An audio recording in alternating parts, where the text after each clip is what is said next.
Bom, vamos lá então corrigir mais uma questão da prova da Polícia Civil do Sergipe. Essa questão fala o seguinte: acerca da aplicação da lei penal, julgue o item que se segue.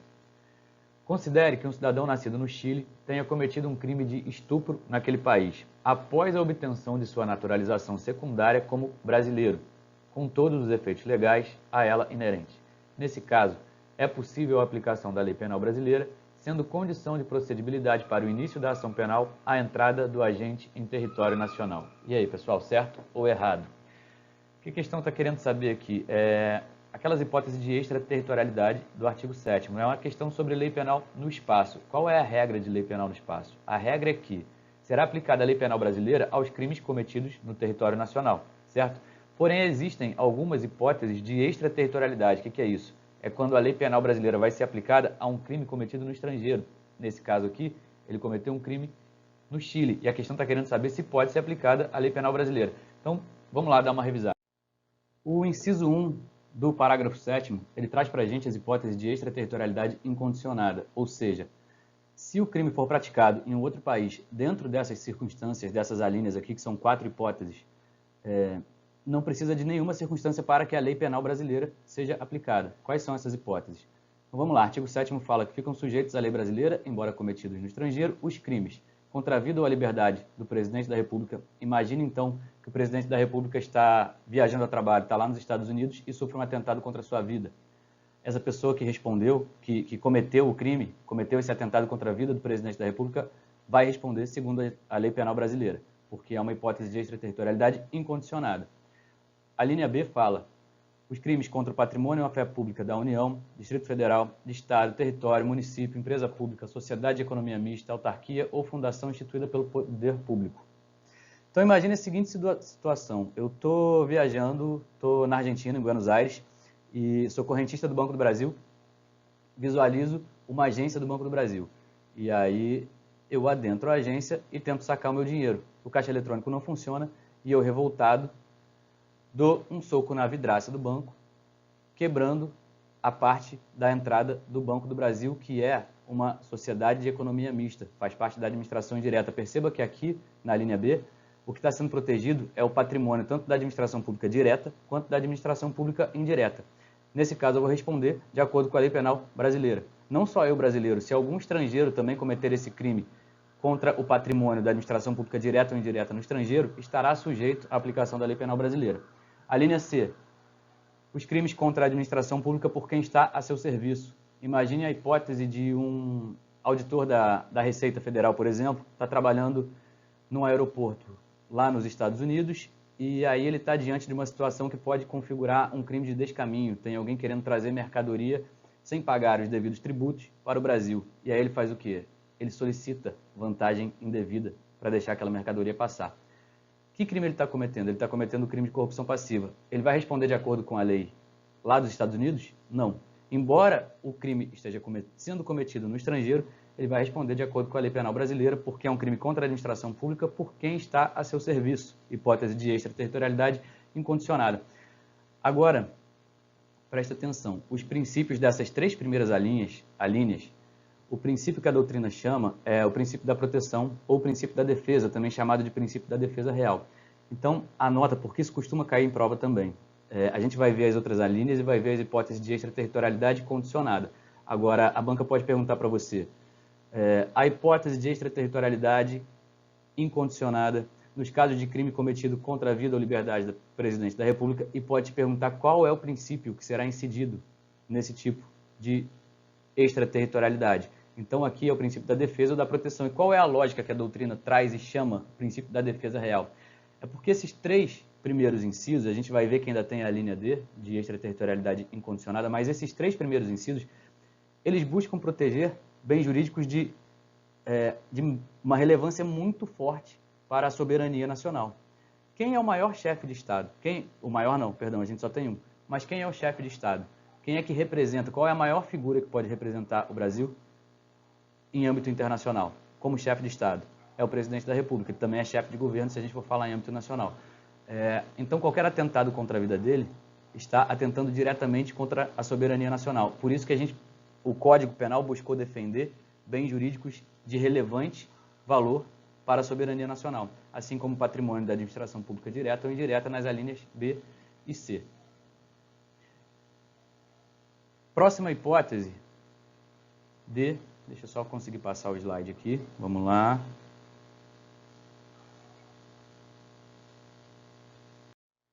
A próxima hipótese de extraterritorialidade incondicionada diz respeito ao crime de genocídio. Diz a linha D. Os crimes de genocídio quando o agente for brasileiro ou domiciliado no Brasil. O crime de genocídio, ou seja, a extinção de uma raça, é o crime repudiado em âmbito internacional. Por isso é aplicado o princípio da justiça universal. Então, já pega o seu material, já pega o seu código, vai do lado da linha A, B e C e puxa e coloca. Eu já estou trazendo aqui mastigadinho para vocês, separado, qual é o princípio aplicado em cada hipótese. Então, vai lá na A, B e C e coloca o princípio da defesa, o princípio da proteção, e ao lado da linha D, você coloca o princípio da justiça universal. Agora, cuidado também com o parágrafo 1º. O parágrafo 1º diz que, nos casos de extraterritorialidade incondicionada, o agente ele vai ser punido, segundo a lei brasileira, ainda que absolvido ou condenado no estrangeiro. Se ele já foi condenado por aquele crime no estrangeiro e está cumprindo pena, também pode se aplicar a lei penal brasileira e, dependendo da pena que ele pegar, a pena vai ser abatida do que ele já cumpriu lá no estrangeiro. O inciso 2 do artigo 7º ele vai trazer para a gente as hipóteses de extraterritorialidade condicionada, ou seja, existem 5 condições que devem ser preenchidas cumulativamente para que a lei penal brasileira pode ser aplicada. São as seguintes hipóteses. Os crimes que por tratado ou convenção o Brasil se obrigou a reprimir, e aqui também estamos diante do princípio da justiça universal, se em algum tratado, alguma convenção, o Brasil se obrigou a reprimir determinado delito e ele não foi julgado em nenhum lugar, e as 5 condições foram preenchidas, que a gente vai ver a seguir quais são, a lei penal brasileira vai poder ser aplicada. Ainda se praticado por brasileiro, e é o caso da nossa questão, lembrem-se que ele praticou o crime no Chile, mas era um brasileiro naturalizado. Aqui é o princípio da nacionalidade ativa, ou seja, praticado por brasileiro, nacionalidade ativa. Cuidado para não confundir, que a gente vai ver mais uma hipótese de extraterritorialidade hipercondicionada e vai falar da nacionalidade passiva, que é quando o brasileiro está sofrendo o crime lá no estrangeiro. Mas cuidado, por enquanto, na hipótese de extraterritorialidade condicionada, nós temos aqueles que, por tratado ou convenção, o Brasil se obrigou a reprimir, e os praticados por brasileiro, pelo princípio da nacionalidade ativa, e ainda praticados em aeronaves ou embarcações brasileiras, mercantes ou de propriedade privada, quando em território estrangeiro e aí não sejam julgados. E aqui a gente está diante do princípio da bandeira, princípio da representação ou princípio do pavilhão. Porque qual é a regra em relação às aeronaves ou embarcações estrangeiras de propriedade privada? Se elas estiverem em alto mar ou em território brasileiro, será aplicada a lei penal brasileira, certo? Agora, se elas estiverem em mar territorial estrangeiro ou no espaço aéreo correspondente, em regra será aplicada a lei penal daquele país em que ela está circulando. Agora, se lá não forem julgados, pode-se aplicar a lei penal brasileira, desde que, vamos ver quais são as condições. Então, nas hipóteses de extraterritorialidade condicionada, a aplicação da lei brasileira depende do concurso das seguintes condições, e todos eles têm que ser preenchidos. Primeiro, o agente tem que entrar no território nacional. O fato ele tem que ser punível também no país em que foi praticado, deve haver a dupla tipicidade. Aqui vale destacar um exemplo. Imaginem que uma brasileira está grávida e ela não quer ter o bebê. Ela viaja para um país em que o autoaborto não é considerado crime. E lá ela pratica o autoaborto.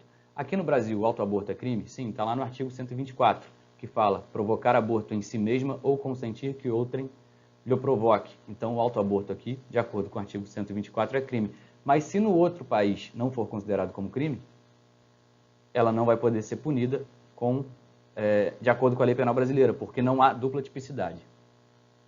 Além disso, o crime deve estar o crime incluído entre aqueles pelos quais a lei brasileira autoriza a extradição. E aí, para os concursos que a gente está trabalhando aqui, a gente não precisa saber quais são os crimes que a lei brasileira autoriza a extradição. São a maioria dos crimes, quase todos eles são. Existe um rol, uma lei específica para isso, que a gente não precisa saber, só precisa saber da condição de que o crime tem que estar incluído entre aqueles que a lei brasileira autoriza a extradição. Além disso, não deve ter sido o agente absolvido no estrangeiro ou não ter aí cumprido pena. Se ele tiver sido absolvido no estrangeiro, já não caberá mais a aplicação da lei penal brasileira. E ainda, por último, não ter sido o agente perdoado no estrangeiro ou, por outro motivo, não estar extinta a punibilidade, segundo a lei mais favorável. Então, cuidado, que nas hipóteses do artigo 7º, inciso 2, nas hipóteses de extraterritorialidade condicionada, o agente ele só vai ser punido de acordo com a lei penal brasileira se ele entrar no território nacional, se o fato também for punido no outro país, se o crime estiver incluído entre aqueles pelos quais a lei penal brasileira autoriza a extradição, ele não pode ter sido absolvido no estrangeiro ou não ter aí cumprido pena e ainda ele não pode ter sido perdoado no estrangeiro ou por qualquer outro motivo não estar extinta a punibilidade segundo a lei mais favorável. Se já tiver extinta a punibilidade no país em que ele cometeu o crime, também não poderá mais ser aplicada a lei penal brasileira. Bom, e aí, retornando para a nossa questão, vamos ver qual é a possibilidade que a questão está cobrando da gente. Considere que um cidadão nascido no Chile tenha cometido um crime de estupro naquele país após a obtenção de sua naturalização secundária como brasileiro. Ou seja, qual é o princípio aqui? É o princípio da nacionalidade ativa. O brasileiro, quando comete crime no estrangeiro, a gente está falando de uma hipótese de extraterritorialidade incondicionada, são uma daquelas 4 que a gente viu no artigo 7º, inciso 1º? Não. Essa hipótese aqui é a hipótese do artigo 7º, inciso 2, a linha B. É o crime praticado por brasileiro no estrangeiro, princípio da nacionalidade ativa. Se um brasileiro comete um crime no estrangeiro, pode ser aplicada a lei penal brasileira? Pode, mas é uma hipótese de extraterritorialidade condicionada em que tem que estar presentes alguns elementos, que a gente acabou de ver. E aí, ele fala aqui, nesse caso é possível a aplicação da lei penal brasileira, sendo condição de procedibilidade para o início da ação penal a entrada do agente em território nacional. E aí eu pergunto a vocês, nas hipóteses de extraterritorialidade condicionada, uma das condições de procedibilidade para o início da ação penal é a entrada do agente em território nacional? Sim, ele deve entrar em território nacional. Então, qual o gabarito dessa questão? Certo. Segunda questão da prova da Polícia Civil de Sergipe para agente de Polícia Judiciária, gabarito certo. Ah, mas ele só colocou, mas a CESP só colocou aqui uma das condições. Você não falou que todas as 5 condições têm que estar preenchidas? Sim, só que olha só, cuidado com a CESP. Quando a CESP ela não restringe, se ela tivesse colocado aqui, nesse caso é possível a aplicação da lei penal brasileira, sendo condição de procedibilidade, apenas para o início da ação penal, apenas a entrada do agente em território nacional. Aí a questão estaria errada. Só que ela não limitou, ela não restringiu, ela colocou uma das condições. E realmente entrar o agente em território nacional é uma condição de procedibilidade para que a lei penal brasileira possa ser aplicada. Trata-se de uma hipótese de extraterritorialidade condicionada e uma das condições é exatamente essa que está aqui. Então, gabarito certo. Já vai aprendendo a fazer prova para a CESP. A CESP, quando ela não condiciona, quando ela não restringe e traz, precisam estar presentes 3 condições. Ela traz uma só, tá certo. E agora, para a gente finalizar, vamos só terminar de ver aqui a hipótese de extraterritorialidade hipercondicionada. E aí, para a gente finalizar o assunto, vamos só dar uma revisada aqui na parte de extraterritorialidade hipercondicionada do parágrafo 3º. Aí, essa hipótese ela serve para proteger o quê? Para proteger o brasileiro que sofre um crime no estrangeiro, em outro país. Por isso que o princípio aplicado aqui é o princípio da nacionalidade passiva.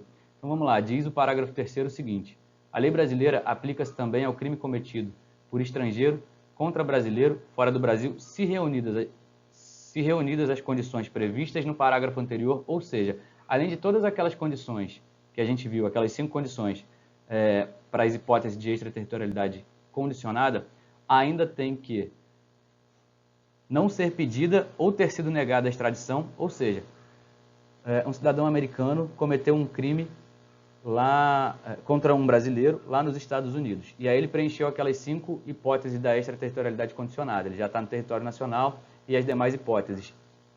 Se os Estados Unidos tiver requerido ao Brasil a extradição e o Brasil tiver concedido a extradição, ele vai voltar para os Estados Unidos e vai ser aplicada a lei penal americana. Agora, se não tiver sido pedida ou tiver sido negada a extradição, e além disso, se tiver requisição do ministro da Justiça, ou seja, o ministro da Justiça, ele precisa fazer uma requisição para o Ministério Público, para o Ministério Público dar entrada na ação penal, para ver a procedibilidade e todo o andamento do processo penal. Por isso que eu falei que aqui o princípio utilizado é o princípio da nacionalidade ou da personalidade passiva. É para proteger o brasileiro que sofre um crime no estrangeiro. E em determinadas condições, se tiverem reunidas todas aquelas condições da extraterritorialidade condicionada e não tiver sido pedida ou tiver sido negada a extradição e o Ministério da Justiça fizer uma requisição de procedibilidade da ação penal, também poderá ser aplicada a lei penal brasileira. É isso, pessoal. Espero que eu tenha sido útil para a preparação de vocês, para os estudos, para a atualização. Uma boa revisão aqui de lei penal no espaço, embora ainda tenha alguns outros temas que a gente não tratou nessa aula, mas a gente pode falar em outros momentos, como, por exemplo, o artigo 6º, artigo 5º, a parte das embarcações, a parte das aeronaves, e a gente trata em outras questões. Forte abraço, fiquem com Deus.